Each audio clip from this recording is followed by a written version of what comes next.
What is going on, ladies and gentlemen?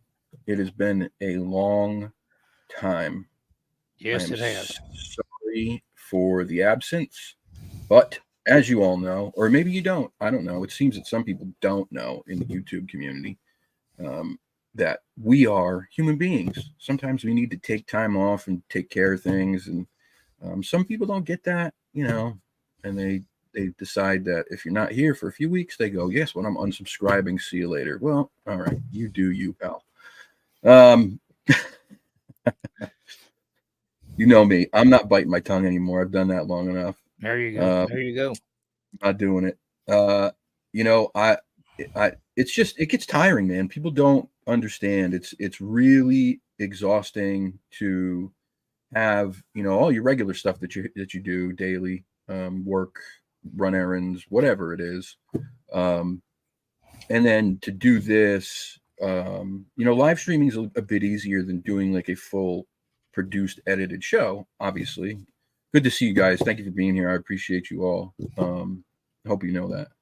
Um, so the live stream is a bit easier, obviously. It takes away some of the work, but there's still work that goes into it. You still have to prepare for things to a degree. You still have to try to, if you're trying to get guests, then you have to communicate. And I'm telling you right now, I've talked about this before, and I'm a broken record. What's up, Daniel? How are you, buddy? Um, hey, Francesca. Um, just communicating with guests takes forever sometimes. I mean, it's really taxing. Constantly writing emails back and forth, trying to figure out what works for them, what works for you. Sometimes they have questions, sometimes there's stuff they want to know, whatever. Sometimes it takes a lot of time sometimes. So, I need a little time off. I wanted to reassess some things. The show is going to change. I've made the decision. It's going to change. We're going to go in a different direction. Not away from the high strangeness stuff. We're still sticking to that, but it's going to be a bit more of a. We're probably going to focus more on stories, and what you probably will see is you'll probably start to see some of these shows edited. There'll be B-roll footage. There'll be voiceovers, and then I think what I may do is I may tell the story with the B-roll footage, and then save a little time at the end to do this. At least that's what I'm thinking right now. I'd like to know your guys' thoughts on that. And it's not just going to be Bigfoot stuff. It's going to be a lot of paranormal stuff. It's going to be probably strange disappearances and missing person stuff. Maybe even like psyops and conspiracy theory stuff. I feel like I painted myself into a corner, and my creative itch was like I had creative poison ivy and I couldn't scratch it. So, Oh no. yeah. So this is where we're going. At least as of right now. I have other news. There's some other massive, massive things coming up. I cannot talk about them right now. So I'm just going to leave you with a massive cliffhanger there. But suffice to say, very, very exciting, big news.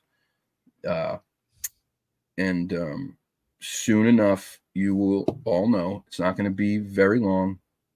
But as of right this moment, I cannot say anything. It is what you want to do. All of your people should follow. Thank you, Henry. I appreciate you, buddy. What's up, Octo? Shannon has real poison ivy. That sucks. That sucks. Isla's big on conspiracy theories. So am I. I had poison oak when I was younger, and that's all I ever had. I don't think I'm very sensitive to poison ivy, but we were playing wiffle ball in my buddy's front yard one day in a hot summer day in like August. We just gone in the pool. All we had on were our bathing suits. We were barefoot. We were hitting with our back to the street, and I fouled the ball back over my head across the street. And what was across the street was the woods, and it was a slope. It was a little slope that went down like this, and right at the edge of the road was all these little these plants, and we didn't know what they were. We crawled on our hands and knees to find that last wiffle ball for 30 or 40 minutes. No shirt, no shoes, no socks, and just bathing suits. We had poison oak so bad. I mean, blisters everywhere. It was terrible. Terrible. Never forget it. What's going on, Truth Walker? So, Deuce, how you been, man? I'm talking to you. Oh, me? You talking to you. me? Are you talking to me? I'm talking to you. Oh, okay. Okay. How you doing? I'm all right. I remember the first poison ivy I got. It wouldn't bother me at all. I could roll in it and play in it, and it would not break me out at all. And we moved to Guthrie, Kentucky, and we had this big like a brush arbor, like a grape arbor, beside the house, and it was all grown up. And I didn't know what poison ivy was. That's all it was, just about. So I just jumped into it with both hands and both feet and just cleaned it all up and everything. And landlord paid me $5 for cleaning it up, and I spent about 3 times that much more. And I go doctor visits and medicine to get rid of the poison ivy. I mean, it broke me out bad. I couldn't even see hardly. But from then on, I can get close to it, and you can actually burn a brush or something and have poison ivy in it. And the smoke will break you out too. So absolutely. Yeah, if you breathe it in. I know people to get it in their throat breathing in the smoke, which that's just dangerous. You have to go get shots and all that stuff. That's no good. Hello, Kim. How are you, Miss Kim? Good to see you. Getting a pretty good crowd here tonight. Yeah, we do have a good crowd. I was actually thinking that there was going to be nobody here. I thought everybody was going to be like, yeah, forget about this guy. No, we can't. By the way, go Celtics. Let's go Celtics, 2024 NBA champions. This is my team. I'm not a huge sports guy. I don't follow many things. I follow boxing. I follow mixed martial arts because those were the sports that I loved and competed in, and basketball, and that's it. And the Celtics have been my team since I was a child, and they won the other night in very convincing fashion. I'm super, super happy. I couldn't wear my green hat because the green screen would make it invisible. Oh. Yeah, so I had to wear the blue one. Yep. So, anyhow. That makes sense. Just had to get that in there. Number 18. That's right, Shannon. That's right. Number 18. Amazing. Really, it's such a crazy history that team has. 18 championships is just it's nuts. It's absolutely nuts. Let's see. My dad, when he was hunting one time, had to go to the bathroom in the woods, and he forgot to bring toilet paper, so he picked up some. Oh my God! No. That's terrible. That is a pain in the butt. Look what Henry says. Look what Henry says. A buddy of mine smoked some poison ivy, thinking it was Mary J. It took a year before he shook it. Whole body. Gosh. I hate to laugh, but oh my God, what are you thinking? I don't understand how that happens. Was your friend very, very naive to what Mary Jane looks like? Because they don't look anything alike. The part of Mary Jane that you smoke is a very dense bud, not like leaves. You know what I mean? Your friend probably was just like, had no idea and was like, oh, it was free marijuana. Let's try it out. It does resemble ginseng quite a bit. I went ginseng hunting with a friend one time, and I got into the poison ivy. Oh, really? Yeah. That's interesting. If you dig up ginseng, it comes up one root. If you dig up some poison ivy and pull it up, it's on a long runner, and that's when you realize you done messed up. Yeah. It's I'm not a what do they call those? A botanist, I'm not super knowledgeable on plants. But I do know what poison ivy looks like. I still don't even know what poison oak looks like, and I rolled in it for about an hour one day when I was about 11. So you think I would know by now? He's a solid dope head. His brother gave it to him. Oh, wow. So maybe they are super solid dope heads, and they just burned a few too many brain cells. I didn't know you were a Taylor Swift fan. Who? What? Somebody said you were a Taylor Swift fan. Oh, okay. Well, I can take a guess who that is. I got one guess. It begins with an H, ends with an E. Yeah. I'm not a Taylor Swift fan. What I said was there was a conversation about Taylor Swift. I said Taylor Swift has a house 30 minutes from me in Watch Hill, Rhode Island. This friend, quote unquote, friend, supposedly said something to the effect of, You know, I forget the exact comment. And I stuck up and said, well, I heard she's really good to her what do you call them? Fans. And the friend says, I don't think she's that good of a person. And then it had mentioned something about maybe me going to buy some Taylor Swift tickets. Which I don't know if I forgot to write back a very large, capital, bold-faced no. And that's where all this is coming from. I'm not a fan. I don't dislike her as a person. I think she seems decent. She, like I was saying, she's good to her fans, it seems like. And I respect that. I respect the hell out of that. It's just not my music. It's, you know, I think she was better off singing country music than she is singing pop and like whatever it is she's doing now. But that wasn't my cup of tea. No. I might listen to all kinds of stuff, but that's just not it. You know, I'll listen to Bonnie Raitt. I'll listen to, you know, Teddy Swims. I'll listen to Marvin Gaye. I'll listen to Ella Fitzgerald. Yeah. I mean, I love all that stuff, and obviously what I grew up on 90s rap and hip hop, and then like hardcore. The Reverend Al Green. The Reverend Al Green, absolutely. My mouse just Sam Cooke. Your what? My mouse has quit working. Your mouse quit working? Yeah. Oh, there it is. Maybe you're not paying it enough. I know what it is. There you go. I'll leave it right there. I know what it is. See the shirt behind me here? Yes, I do. Wait, what does that say? Kate has made her appearance.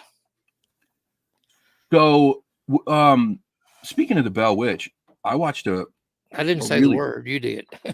Oh, shit. You're not supposed to say it, right? No. God damn it. Kate. I watched a documentary about Kate, and these guys went into that cave, into the house, and spent the night at both. And they didn't abide by any of those rules whatsoever. They called her that all night long, and it was the craziest things were happening. They were getting her to have full conversations with them by knocking on the walls, like to answer them. And when she would knock, they said it felt like it was coming from every wall in the house, not just one place. Like it felt like the whole house was knocking. Really interesting stuff. You remember the name of the show? It was it was on YouTube. It was I think it was Sam and Colby.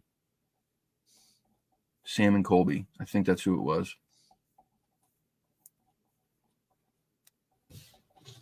Make a note and check that out. I hadn't seen that one. It's very good. They go to a lot of really cool places, man. I didn't like them at first, but I've come to like them. They're decent kids. They're young, and they go to a lot of haunted places, dude. A lot. I've had these weird things happening. I don't know if you guys had noticed, like the strange videos that are popping up on the channel. Did you guys notice those things? Those like vignettes. Anybody notice that? Mm-mm. Those weird vignettes that have popped up with like the weird cryptic messages in them. Mm-mm. No? So nobody's been paying attention at all, I guess, apparently, while we've been on vacation. Yeah, I think there's been like 2 of them so far, and then like a post on the Facebook group. This is nothing I did. I have no idea where they're coming from. No clue. It's kind of freaking me out a little bit, to be completely honest with you. Yeah, it was interesting. They moved to TNN. Huh? Who moved to TNN? I've got to get my camera out and go back up there and do another little mini documentary on it. I ain't put anything on my channel in a few weeks, and I guess I need to get something on it, I guess. So it may be a good start. Just go back up there and go into the cabin and do a little filming, and maybe go back to the John Bell Cemetery. I would love to go to the Bell Witch, man, especially after watching that show. That was crazy. Hope I don't know. There's numbers in a couple of them. There's numbers. There's letters. I forget what else. It's really strange images. I don't know, man. It's weird. It's weird. It's very creepy. Very creepy. I haven't noticed them. Yeah, you have to check them out, man. I believe they're like just under the video thing. I don't know if there was ever like a thing that came up about them, like where it says like encrypted connections just posted a video. I don't know if that ever happened. I just like all of a sudden I was checking my stuff, and there was these very, very, very weird videos. Very weird. The Bell Witch property is either private and or open to public seasonally. No, the Bell Witch property is, well, where the cemetery is private property. And it takes an act of Congress to get on it. Of course, I've got connections. I can get there. But where the old log cabin is and everything, it is public property. It belongs to the city of Adams. And now, the cave is private property too. Now, do you have connections enough to get an okay to spend a night there? I probably could. I hadn't tried. I had never wanted to, but yeah. Well, I mean, if all works out and I end up coming down that way to Tennessee this fall, we should try. Yeah. We should try. Read. I can take you back there and pitch you and your sleeping bag out and let you spend the night, and I'll come back and get you the next morning. No. You're spending the night with me. You're spending the night with me. Mary said, read her post. Where is it, Miss Mary, quite contrary? Kim, are you talking about the little Ghostbuster toy back here behind me?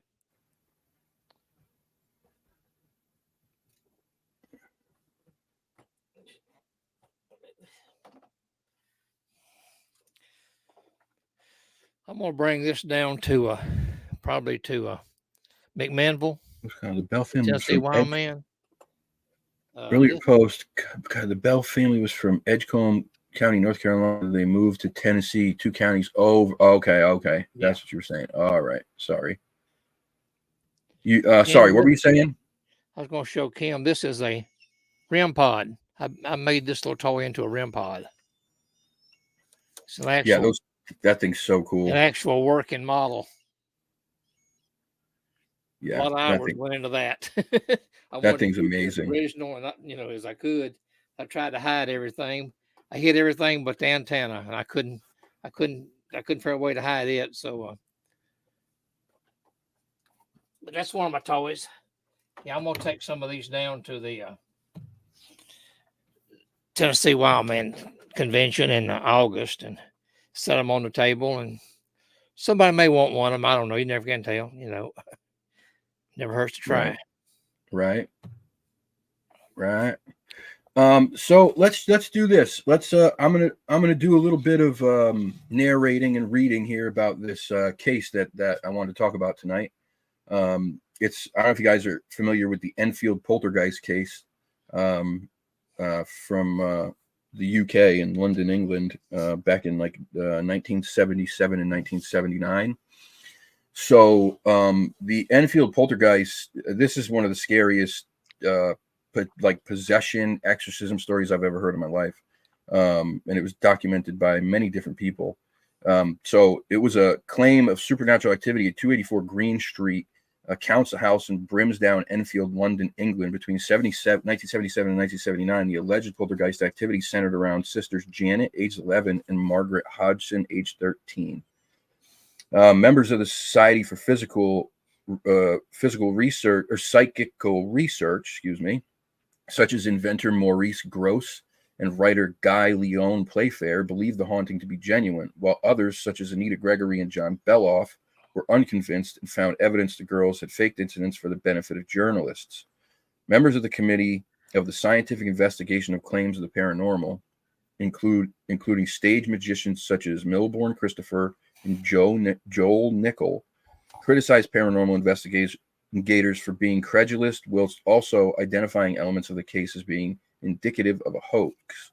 The story attracted press coverage in British newspapers, has been mentioned in books, featured in television and radio, documentaries, and dramatized in 2016 horror film The Conjuring.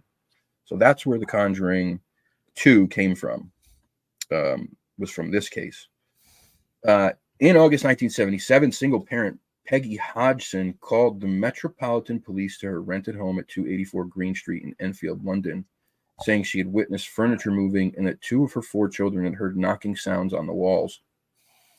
The children included Janet, aged 11, and Margaret, aged 13. A police constable reported witnessing a chair wobble and slide, but could not determine the cause of the movement. What would you do if you saw that? What would you do if you went to a house that's having claims of poltergeist activity, and you're a cop, you go in and you see a chair just wobble and slide across the floor on its own? Let's say you're a non-believer. Shannon says leave. Yeah. I think that's probably most people would do. But as a police officer, back up and watch from a distance. Yeah. I mean, that's not a fun position to be in. If you're in there, you don't believe, all of a sudden this chair wobbles, slides across the floor. You're left with no other explanation.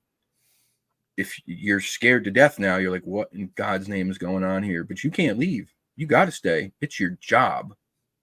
Not comfortable. No. Not comfortable at all. So anyway, later claims included disembodied voices, loud noises, thrown toys, overturned chairs, and children levitating. Over a period of 18 months, more than 30 people, including the Hodgson's neighbors, paranormal investigators, and journalists, said that they variously saw heavy furniture moving on its own accord, objects being thrown across a room, and the sisters seeming to levitate several feet off the ground. Many also heard and recorded knocking noises in a gruff voice. The story was regularly covered in the Daily Mirror newspaper until reports came to an end in 1979. The Society for Psychical Research members Maurice Gross and Guy Leon Playfair reported curious whistling and barking noises coming from Janet's general direction. Although Playfair maintained the paranormal activity was genuine and wrote in his book later, "This house is haunted, the true story of a poltergeist," that an entity was to blame for the Enfield disturbances. He often doubted the children's veracity and wondered if they were playing tricks and exaggerating. Still, Gross and Playfair believed that, even though some of the alleged poltergeist activity was faked by the girls, other incidents were genuine and couldn't be debunked. Other paranormal investigators who visited the Enfield house, including American demonologists Ed and Lorraine Warren, who were convinced that the events had a supernatural explanation. According to Brian Dunning, the Warrens' visit was short. Ed Warren tried to persuade Playfair that money could be made from this case by writing books and selling movie rights, and then the Warrens left. Janet was detected in trickery. A video camera in an adjoining room caught her bending spoons and attempting to bend an iron bar. Gross had observed Janet banging a broom handle on the ceiling and hiding his tape recorder. According to Playfair, one of Janet's voices, whom she called Bill, displayed a habit of suddenly changing the topic. It was a habit Janet also had. When Janet and Margaret admitted to pranking journalists, Gross and Playfair compelled the girls to retract their confessions. The two men were mocked by other researchers for being easily duped. Psychical researcher Renee Hayes noted that doubts were raised about the alleged poltergeist voice at the SPR conference at Cambridge in 1978, where video cassettes from Enfield were examined. SPR investigator Anita Gregory stated that Enfield case has been overrated, characterizing several episodes of girls' behavior as suspicious, and speculated that the girls had staged some incidents for the benefit of journalists seeking a sensational story. So you have two sides to this, right? You have these people who came and investigated this from the psychical research committee or whatever their names are, and they say that, you know, these girls were playing tricks and it was all fake and yada yada. But the other stuff, and I should have been, I'm sorry, I didn't forgot to print the other thing. The other thing that I read was that this house on Green Street is investigated very, very, very regularly. I've seen people investigate this house on YouTube. There is what seems to be a heavy amount of activity in this place. I mean, a lot. Including things moving on their own, doors opening and closing, cabinet doors opening and closing, chairs moving, very loud noises and bangs, knocks on the wall. The house has been empty for I don't know how long, many years. It's basically turned into like a kind of sort of a museum, essentially. I think they take people there to do these paranormal investigations or whatever. Now, if you watch Jack Osborne's show, Most Haunted, he fully believes that this place is incredibly active with some dark shit in it. He's been there apparently, and he did a lot of reading and studying of this. Oh no, Dewey was just kidnapped by the Bell Witch. Shannon, are you there with him? Go find him, please. We can't lose him. But just tell her if she's there to, at least show herself in front of the camera for a little while so I can get some good content out of it. Anyhow, so Jack believes this place is really haunted. There's these other guys who go there, who I love. They're called Ghost Theory on YouTube. These two English guys, and they've had some crazy stuff happen to them. Jack still claims that this is one of the craziest stories he's ever heard and investigated on his own, albeit obviously years later. He wasn't there when it happened, but he's talked to people who either were like eyewitnesses to this investigation or had something to do with it. I'm curious, what are everybody's thoughts on it? Kicked you out of the studio? Oh, okay. Well, hold on one sec. You there? We go. If you'll notice, the damn Bell Witch shirt's gone now, right? I'm not going to put up with this mess tonight. You moved it. Oh, that's funny. Oh man, crazy! Just all of a sudden, it just went bam. Something went wrong in it. That's weird. There's been weird stuff going on here since we started. I was having issues with shit too. I am going to share a couple pictures with you guys. Here we go. Share. Can you see that? Yeah. Okay.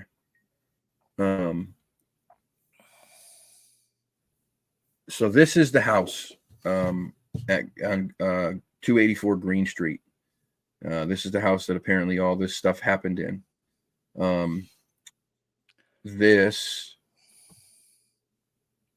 Wrong way. This is a picture of the girls. I believe the one all the way to the right is Margaret, 13, and then Janet is in the middle. She was 11. She was the one that most of this stuff happened to. This is her. And this is caught apparently while she was levitating. This was a picture that Ed and Lorraine Warren took, apparently. And they said that this picture was taken while she was like picked up off the bed, not jumped, but literally lifted off the bed and kind of held into the air, lifted almost all the way to the ceiling and paused and then dropped to the ground. Wow. I don't know about you, man, but if I saw this, I am absolutely crapping my pants. Yeah, I started saying there'd be some brown spots all over that bed. Yeah, I'm done, man. I'm done. That is terrifying. Hey, Julie Bug, how are you? There's other pictures too of this where it looks as if she's getting yanked from the left to the right off the bed, and it doesn't seem to be anything there. So I'm wondering how she is able to make what looks like a very violent movement, while she's laying down. You could tell that it's violent because the blankets are all like lifting up or whatever, and she's like laying, and her legs are being like pulled in that direction towards her sister's bed. It's interesting, but I will not. I'm not staying in any room where any of this shit's going on. Sorry. Much as I love this stuff, no, I cannot imagine being in that little girl's place. Not for a moment. Not for a moment. And I'm starting to really do a lot more like deep diving on this possession stuff. Matter of fact, we have a demonologist coming on the show either at the end of this month or the beginning of next month. Really cool guy. He was a police officer for the NYPD for 20 years. Saw some things that were very weird and crazy that made him go and become an ordained exorcist and demonologist. And he's been practicing that for quite a long time. He's done some pretty intense cases, but he's coming on the show either the end of this month or the beginning of next month. His name is Christopher DeFlorio. He just released a book called Into the Darkness. So if you guys want to learn a little bit more about him and research a little bit about what he's been through, you can pick that up on Amazon right now. It's really good. But yeah, I've been getting into this demonology thing and paisano, and really interested in like this afterlife stuff and the dark stuff. What is it? What is it? How does it work? How does it get here? I know that there's people who say that it's through rituals. Some people say that. Some people say that it just comes if a place has been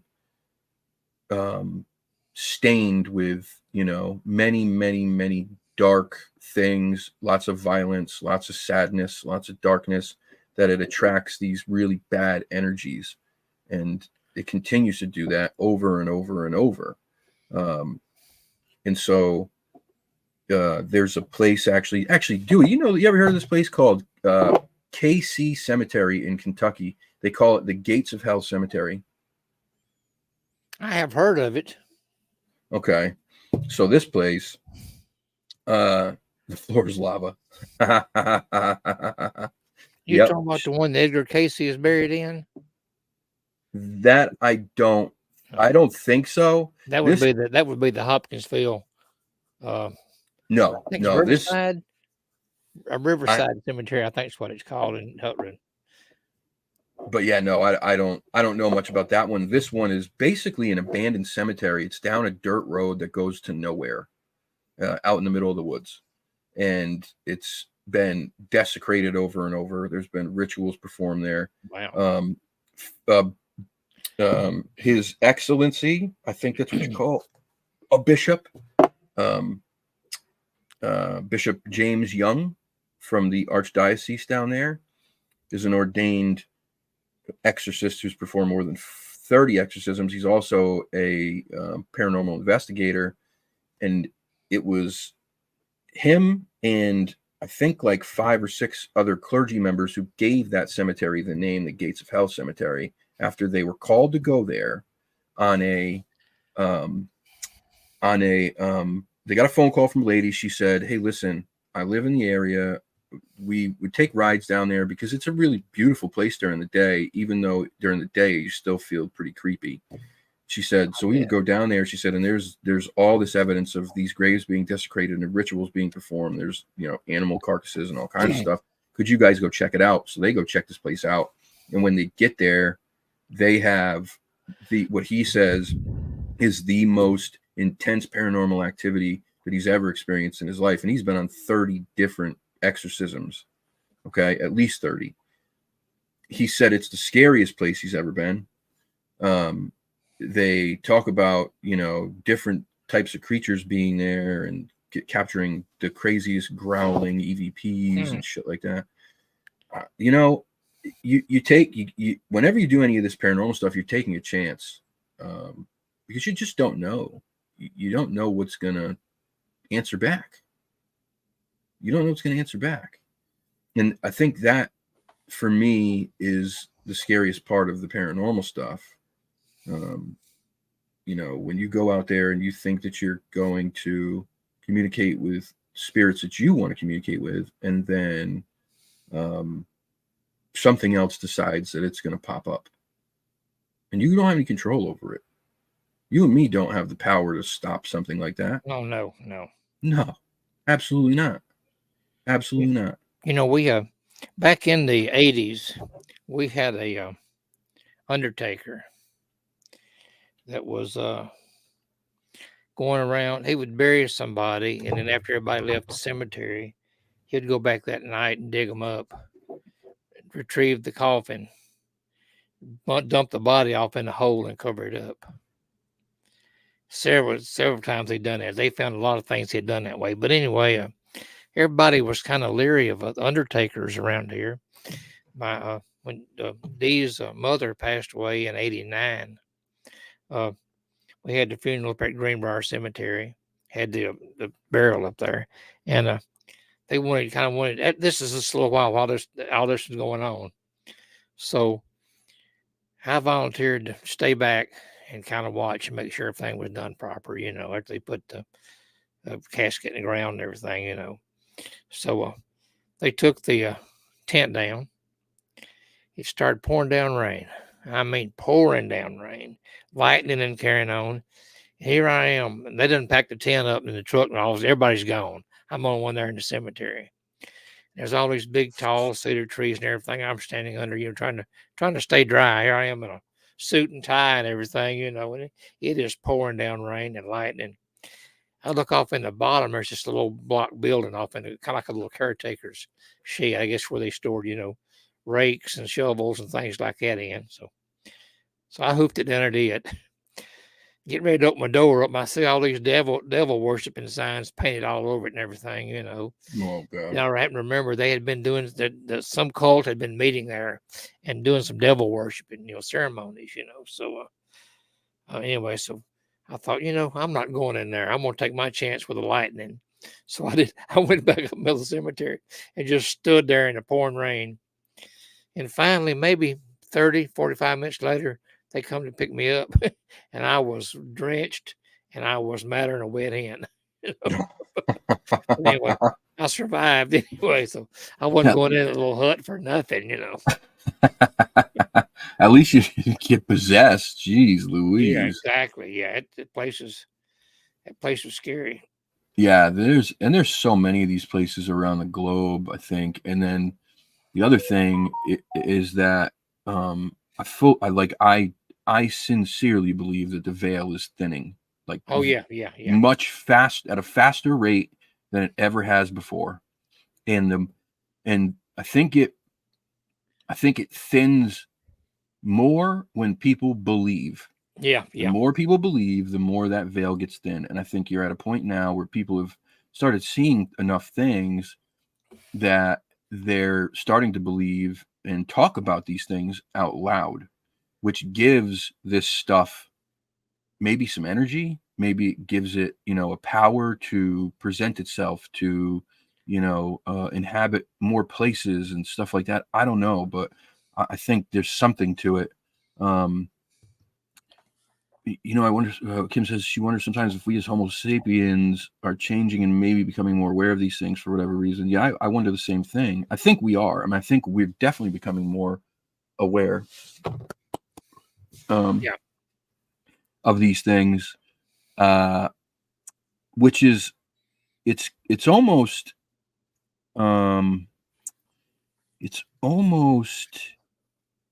the opposite of what I would think, because we have come to rely so much on technology to do so many things for us that I think most of our senses have dulled to the point that, like, they're the worst they've ever been. But maybe this is why these things are starting to try to show themselves more, starting to try to communicate more, because maybe something's trying to tell us, listen, get your heads out of your ass. There's much more around you than you possibly could know. Oh yeah. And you're missing out. And you might be in danger. I mean, you don't know. You just don't know. We're reckless. I know I am. I'm reckless. I go into certain places and I do my due diligence. I say prayers. I protect myself the best ways that I can. Oh yeah, yeah. But it doesn't stop me from going to these places that I know are, pretty heavy places. And all it takes is that one time, man. Just takes that one time. Is anybody else hearing strange voices in the background with me, or is it just Shannon? I'm not hearing anything myself. There's nobody here with me that's doing any talking. But she said she heard some background talking. So are we catching disembodied voices on a live? Ain't that something? Oh, nothing would surprise me around here. No, wouldn't surprise me either. Wouldn't surprise me either. Our reality, as we know, is an illusion. Yeah, I agree, Miss Kim. She says female. It's female. Can you see what she looks like?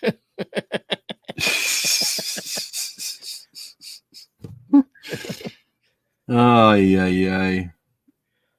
Only thing I know she could be hearing would be my security system. When somebody opens the door, it'll speak up and say, back doors open or something like that. But are people coming in and out often? don't know. Don't know. We hear something here all the time, just about. I'm used to it. Very interesting. I'm trying to set up a trip to Norwich State Hospital here, but in August with a large group of guys. Hopefully, Lucci, me, Brian. Try to get Mike's partner in CARC, Chuck Larson, to come, and Sean. This is the other partner in the CARC. He's the paranormal guy. RPG is coming in August to stay with his family for a month in Rhode Island, which is only about 45 minutes from me, and he's already agreed to go with us.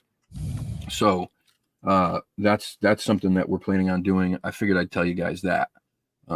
That place is considered by many to be the scariest of the psychiatric hospitals in the country. Maybe not the most haunted. I think Waverly Hills is probably considered the most haunted, but it's considered to probably be the scariest as far as the activity that goes on there. It was massive. I mean, when I show you pictures of this place, which I will do before we ever go, the scale of the land that these buildings took, we're talking like, I don't even know how many hundreds or thousands, I don't know, of acres. I mean, it's like miles and miles up and down the roads, like from front to back, down from the roadway down to the river. Like it was massive. And every building was connected by underground tunnels.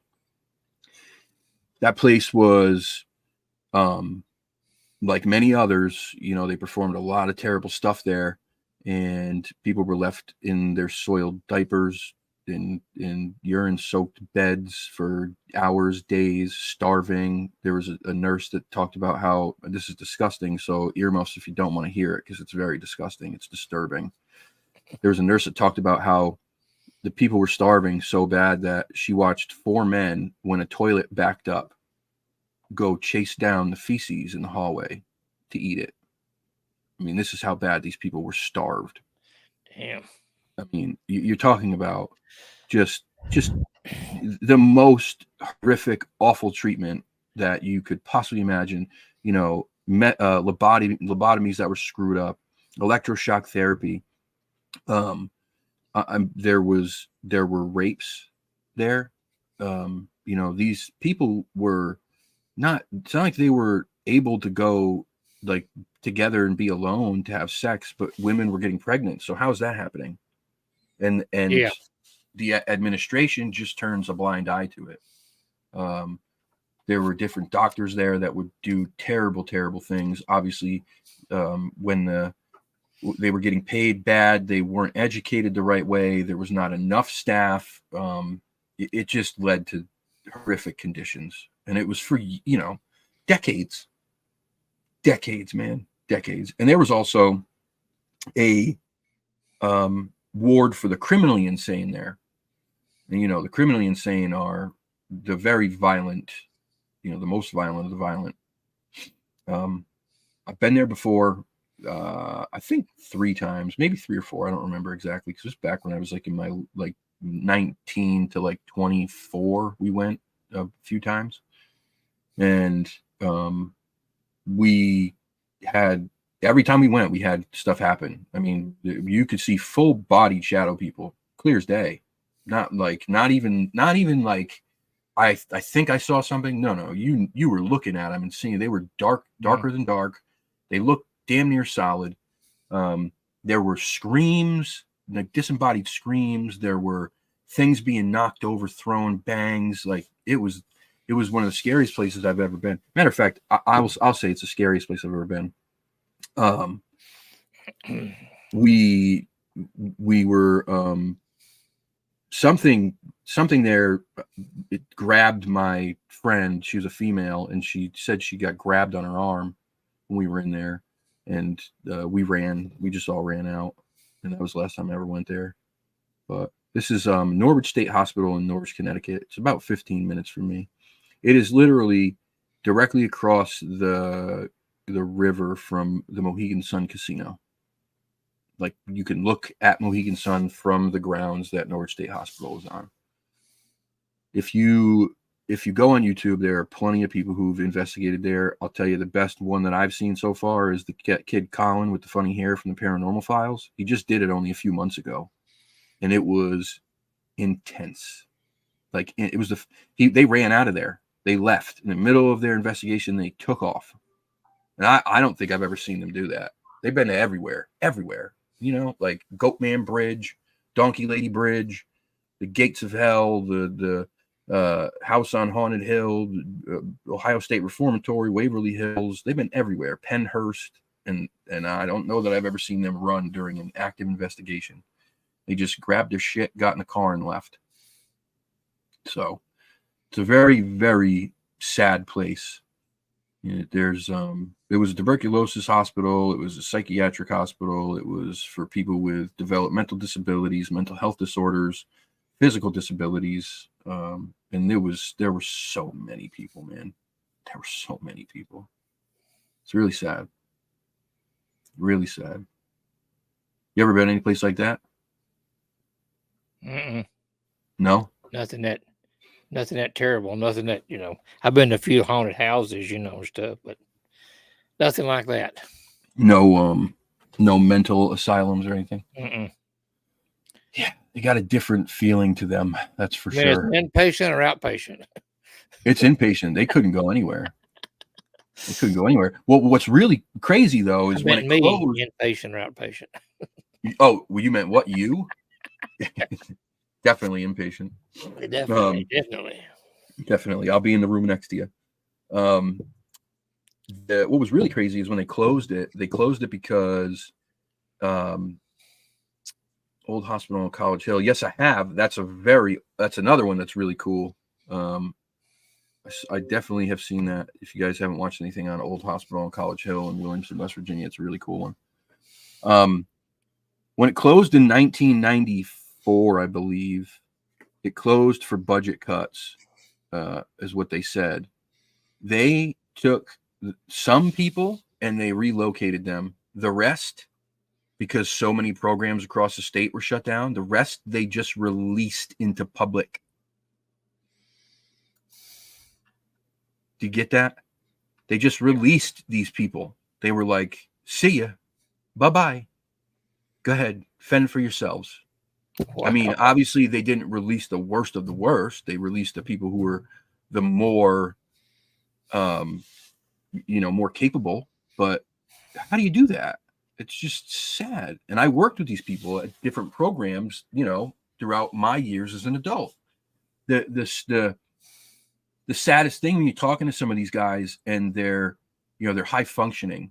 So they do everything that you and I can do essentially. Some of them, they just can't, like, maybe they can't, they can't like live by themselves because they forget things or whatever, but they do most everything else. And they understand most stuff. And so I had like a couple guys, and hey, Miss Kim, new member. Thank you. Welcome, Kim. Thank you very much. So I had a couple guys. I had one guy, and he used to say to me when I would take him to doctor's appointments, "This is so sad, dude. This is so sad." He would go, "Where are we going?" And I'd say, "We're going to the doctor, buddy." And he'd go, "What doctor?" And I'd tell him, whatever doctor it was, if it was the ortho, if it was whatever it was. And he'd go, "They're not going to do the electric shock, right?" Every time. I mean, every time. The fear in this guy's eyes. It was so sad, man. I mean, it was just like enough to break you. I had another guy who went to Mansfield School for Boys, or Mansfield Training School, or whatever the hell it was called. And he had such bad PTSD that like anytime a loud noise would happen, it was just like a lot of these guys from Vietnam. He was in a wheelchair. He couldn't walk or use his arms correctly. So he'd like twitch and jump in the wheelchair and scream if there's a loud noise. Somebody came up from behind him and put their hand on him without telling him they were there. He'd freak out because he was used to being like mistreated and beaten and all those things. It's awful shit. So you wonder why a lot of these places have this terrible energy. Makes sense. It does. I worked with a guy at Rudy's farm, and he was deathly afraid of the dark. He kept about 3 flashlights in his pocket, even, when the plant was lit up and everything. And if the power ever went out, he got back in a corner and took all 3 of those flashlights and shined them different directions and wouldn't move until the lights come back on. His wife had to turn on all the outside lights. Guy worked second shift, and she had to go home and she had to turn on all the lights in the yard and the front porch and all before he'd get out of the car. If he drove by the house and it was dark, he went up the street and stopped at McDonald's or somewhere and called his wife on the phone and made her turn the damn lights on. And he wouldn't get out of the car until they were on, So, yeah, you could walk up behind him and say something. If he didn't know you were there, he got a water hose in his hand, you were drenched. What do you know why? I mean, that seems like some severe PTSD. I don't know what it was, but that's crazy. That's not normal PTSD. No, it's not. Not to be that. I know that it's natural for humans to have a fear of the dark. It's how we survived, thousands of years with these nasty predators hunting us in the woods at night. Oh yeah. But it's built into our DNA. But that is that's crazy. Something bad must have happened to that guy. Yeah, evidently did. Evidently. Something bad. That's yeah. As long really as you was approaching him and you yelled or something a long way before you got to him, he was fine. He'd still spin around with the hose. You just wouldn't get wet. But if you got close to him and said or scared him, oh no, oh, you were gonna be drowned. Oh, that's good. It was something else. I tell you, Jimmy was something else. It's sad. I'm curious. I'm going to put a poll up on the community page, and probably the next day or two, I'm going to put some places up that that are local to this area. I've got in contact with a guy who's from Massachusetts, which is the state above me. He's into this stuff really heavy, and we've been talking quite a bit. And we're going to link up and do some investigating together. So I'm going to put a couple, maybe 3 or 4 places on a community post and a poll, and you guys can tell me what place you want to see us investigate the most. There's obviously I'm going to put up some pretty dark places, and yeah. Anyhow, so what do you got going on? You going out in any interesting investigations there, Mr. Dewey? Nothing that aware of right now. You never know. Yeah. I would love to go into the old hospital there in Springfield, down in the basement they use for the morgue, you know. And I'd love to go down there, but it became the county office building, and I'm pretty sure they got all kind of records and stuff stored there. So that floor is off limits to the public, you know. But the Gotcha. old hospital that they torn down back in the '60s would have been the one I would have loved to have got into. Yeah. It's where I was born, actually. It was a jail before it became the county hospital, and they didn't even have an elevator. It had a stairway up the second floor. My mother said that when the day I was born, she got to the hospital and they put her in a ladder back chair. Two orderlies did, and packed her up the steps to the room, you know, where I was born, you know. But they didn't have an elevator. There was a ladder of steps, you know. And but while it was a jail, we had several lynchings that happened out of it, and several people got shot. And one guy, they set his cell on fire and burned him alive in his cell.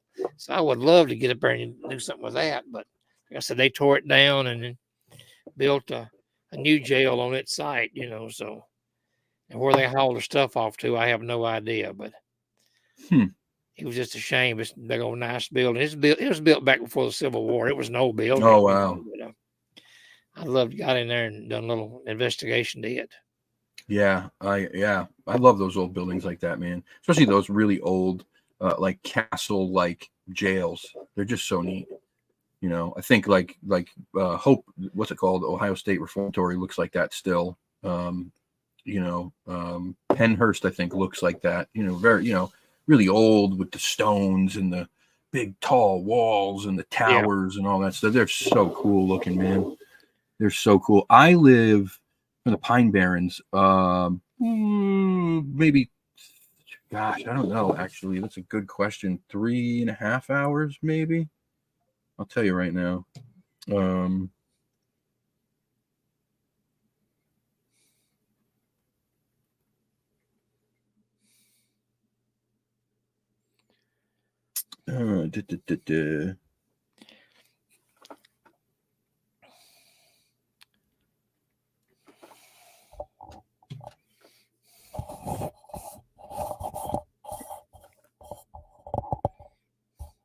Pine Barrens. Yeah, about 3 hours and 37 minutes. Yep. It's not too bad. I drive up to New Hampshire to see Alex, and he's about 3 hours away. It's not bad. It's not bad. The only shitty part about that is that you have to drive. Like going up north is easy. You take 395 to like 290, 190. Those highways are so easy. If you're going 95 south, you're absolutely screwed. As soon as you get to the middle of Connecticut, like heading west to go towards New York, like west and then obviously south once you make the turn at the end of Connecticut, it's 2 lanes. The busiest highway in this part of the country is 2 mother loving lanes through almost the whole state. Then it gets to be 3 lanes in the most condensed traffic crazy area, which is right by New York City. So no matter what, you're in traffic. Once you hit that New Haven area, then through Bridgeport, Stratford, Norwalk, Greenwich, White Plains, and then around down towards like Long Island and shit, it's going to take you forever. 3 hours and 37 minutes is without traffic. That it's probably going to take me about 5 hours, 4.5, 5 hours. Yeah, it's not good. Wow. It is not bueno. Not bueno. So how long are we going tonight? No, not too long. Not too long. I was going to share a little ghost story with everybody. If you got a few more minutes. Yeah, go for it. Yeah, back in 1970, I just got out of high school, had a job, and I looked up and met up with a friend who lived up the road from us. He had a muscular dystrophy, and he had been in a wheelchair the biggest part of his life. And we went up there and seen him about maybe a couple 3 times a week. So me and my brother did. We'd go up there and visit with him. Just sit around and shoot the crap with him and everything. But they called me one night at work, told me, says, if you want to see Bubba, you better get to the hospital. He's not going to be around much longer. So I left work, got up to the hospital, and went up to the room, and I was standing beside the bed holding his hand when he passed away. And but anyway, after the funeral, his parents come to see my parents and asked them if they had somewhere they could put his wheelchair. That it was just in their, more or less in their way. They didn't want to get rid of it. They just wanted somebody to, take care of it, and just keep it out of sight, out of mind, So Daddy says, sure, I've got an attic upstairs. We can put it up in the attic, no problem, So they put it up in the attic, everything was quiet. I went to bed that night, just had dozed off, just had fell asleep. The bedroom door flew open. This cold, cold breeze come blowing through, and something walked up the side of my bed. And I could hear it breathing. And it stood there, and finally it turned around and sat on the side of my bed. And I kind of kicked my foot over there to see. I thought my brother might have been sleepwalking or something, maybe, but nobody there. So I did another kick or two, and nothing there. So I covered my head up, I tried to scream, and my heart was up in my throat, and I couldn't say a word. I was terrified. And so we sat there a few minutes, and they got up and walked over to my brother's bed. He had a bunk bed toward the foot of my bed on the far wall. And he stood there, and sure enough, it did the same thing with him. It stood there a few minutes. It sat on his bed. It got up, and it walked up over to the upstairs door, the door on the wall that went up into the attic was upstairs. And you could hear it scratched on the door. It was like a cat would be scratching on it, In the meantime, when it was doing that, it bumped into the ladder of the bunk bed and knocked it down. And it fell on the floor. And that's when me and my other 2 brothers, we finally found our voices and got to screaming. And Daddy got up and come in there, and we told him what was going on, So he kind of passed it off a little bit, But early the next morning, we always went out and checked oil in the car and all that kind of stuff way before daylight. And got everything ready to go. But anyway, the guy that lived down below us, he come up there and fed his mules and the cows up there in the hog lot beside us, in the horse lot beside us every morning. Well, Daddy, walked up to him, was talking about the weather and stuff, and Daddy says, kind of explained to him, I don't know if you're going to believe this or not, but he kind of explained to him what happened and everything. And he said, oh, yes, I believe you. Says that boy's spirit is trying to find that wheelchair. Said that's all that he's attached to it. That's all that he's known for all these years. And until he finds that wheelchair, you're gonna be haunted by this guy. Oh. So what you need to do is block that door open where you can get up to that wheelchair. And he won't ever bother you again. So I got to think, Daddy told us that. I thought, he kicked my door in when he come busting through my room. Why can't he open the upstairs door, But anyway, yeah. And next night we propped the door up with a broom handle, set a broom up against it. Sure enough, same thing happened. Come in the room that night, door flew open, cold breeze coming in. And this is in the summertime. And he come over, stood my bed. He didn't get on my bed, but he stood there beside my bed, and I could hear him breathing, and he stood there. It seemed like forever. It probably wasn't but a couple of 3 minutes. But he, anyway, he went over my brother's bed and did the same thing with him. And as it went by the end of the bed, it bumped the ladder, but it didn't knock it down. And it went over to that door, and the broom fell on the floor. The door closed, and you could hear his footsteps going up those steps up to that when you could hear a little bit of rustle up there where the wheelchair was at, And I screamed again, but it was Yeah. over. We never, wouldn't bother them after that.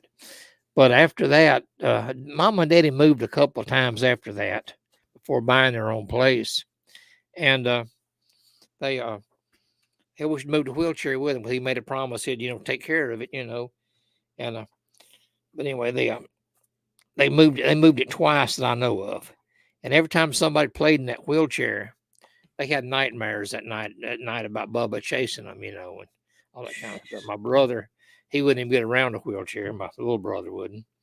A friend of his, guy that was riding in it one day, and he wouldn't fool with it anymore after that. He had nightmares and stuff, And the last time I saw that wheelchair, it was back in the back end of a building after my father passed away. And when Mama sold the house and moved, she didn't move it with her, and I'm glad. But I don't know if it's Yeah. still there. And I've been wanting to stop by there and just see if the thing is still in the corner of that building, but I hadn't got the nerve to do that yet. But that was one of the most terrifying experiences I ever had in my life. I mean, it terrified me. I've I'm been scared a sure. few little times, but that one, that took the cake. What the hell? I mean, yeah, I just want you're to not share supposed. that with y'all. Nobody invisible is supposed to hang out next to your bed and breathe on you. That's not normal. I know. Kick your door in. Yeah, exactly. Not normal. Exactly.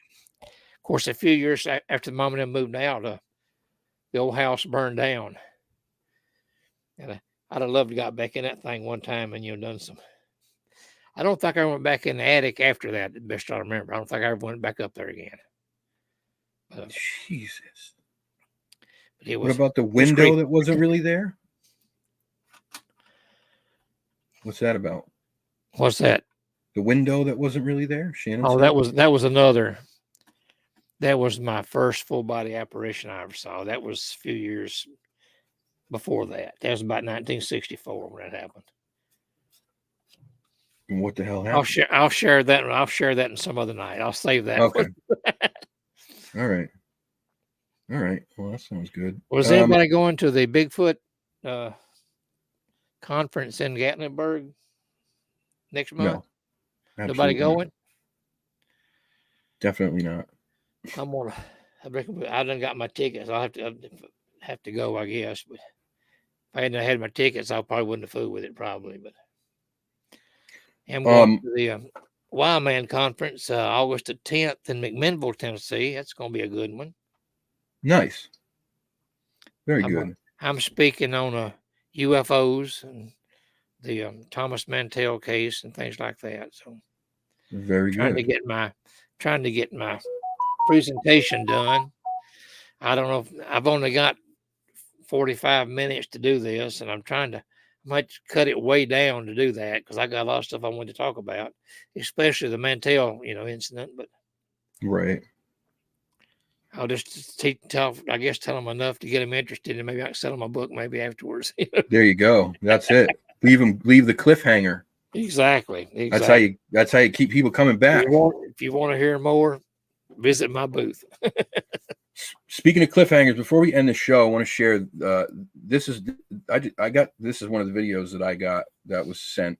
I'm going to share it with you guys. These things are weird. They're strange. I don't know what the hell it means. I don't know what's going on, but I'm going to share it with you if you're cool with it. It's strange.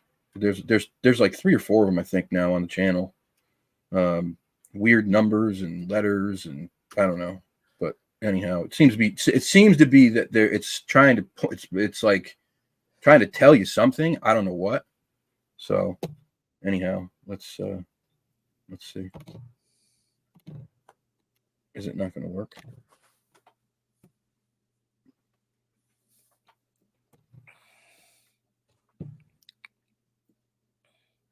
That's neat. Whoops. Damn it.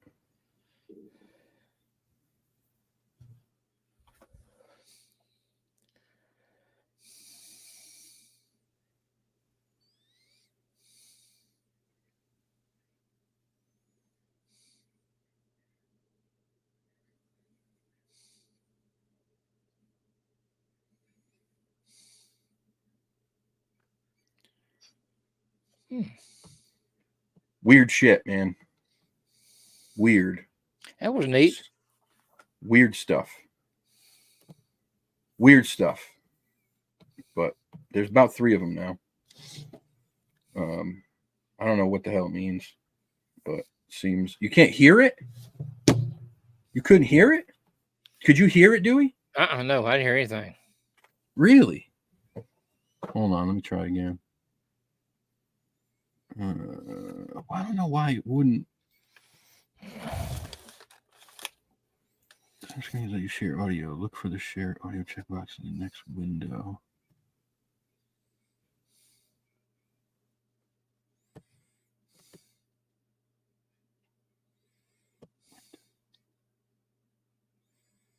Oh shit. Yeah, never mind. It won't let you. Damn it. Nope. Well, I'm gonna put it up on the. I'll upload it to the channel as soon as we're done here. I don't know why it won't let me share the audio. That's weird. It's weird. But I'll put it up on the channel. It'll be under videos, not under shorts. They're just when it went on there, it went on under the other ones did. So I'll put that one up on there too. It does have sound.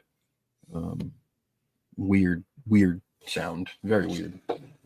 But I don't know. Seems to be some kind of weird, like numbers and weird stuff flashes across the screen. I don't know, but I've been trying to figure it out. I can't figure it out. Maybe you guys are smarter than me. Who knows? Is it the same number sequence all the time, or is it something different? Different.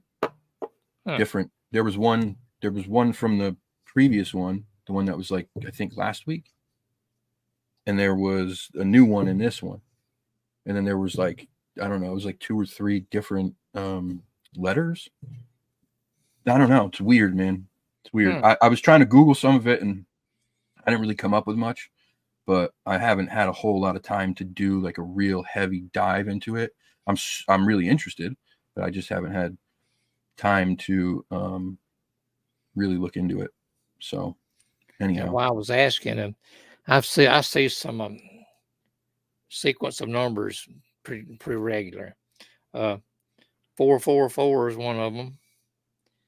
911 is another one, and 333 are the numbers that I usually see just randomly. You know, just this is put down at the clock or something. Just say 444. I thought, wow, you know, this is weird.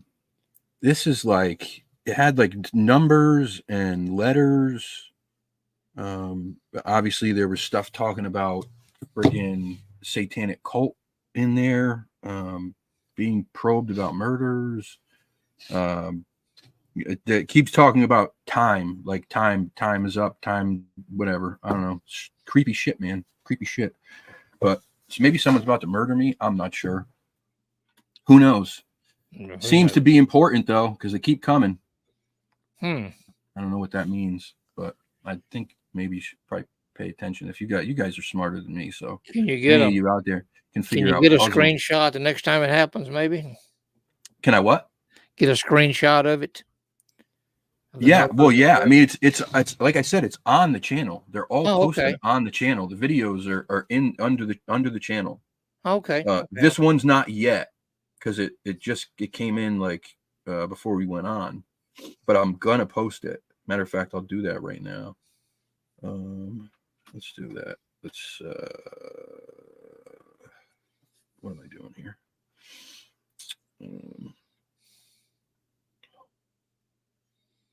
Video next.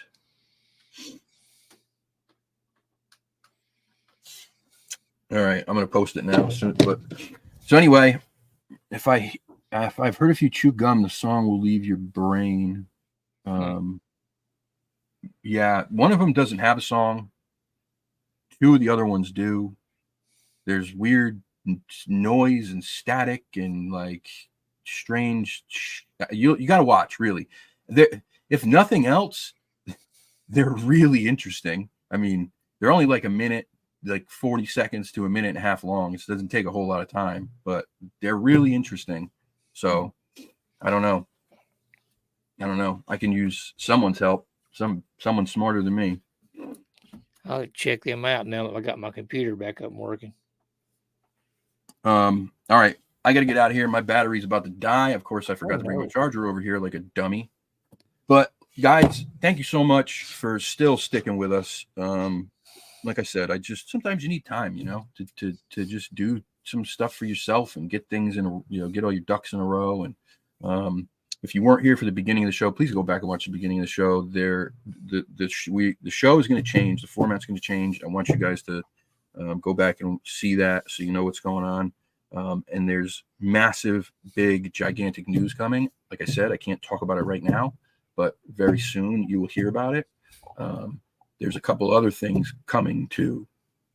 Those videos might point to one of them. Oh. Wink, wink. There you go. All right. Well, thanks for tuning in, guys. Go back and watch the videos. You really should. It's worth it. Dewey, thank you. Glad to be here. All right. We'll be back. My shirt.